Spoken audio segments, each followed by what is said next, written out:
Cher Monpa 5, chers tous, c'est donc la 9e vidéo du projet Maspams pour vous expliquer la macronade politique de cette municipalité.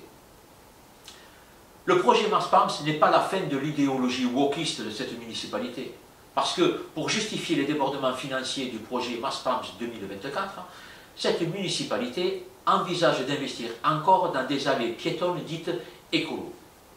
Cette municipalité prévoit une allée qui partira du parking du 14 juillet en suivant le long du canal pour se rendre à pied au parc des sports et des loisirs avec des fleurs, des arbres, des arbustes, que sais-je.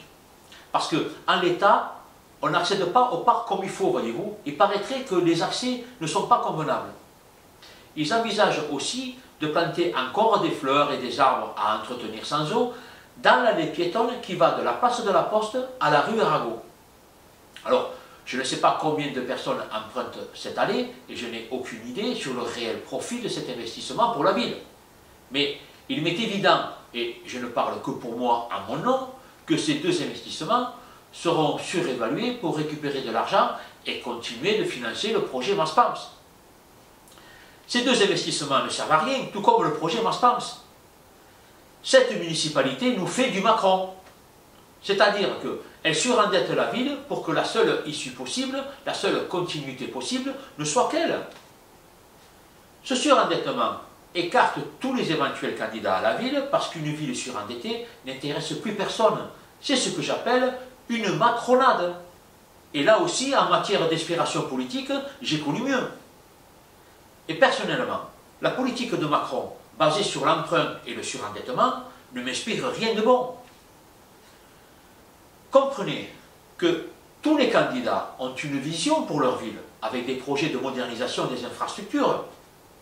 Et il n'est pas populaire de présenter un programme de modernisation avec des augmentations d'impôts. Je ne connais personne élu sur un tel programme.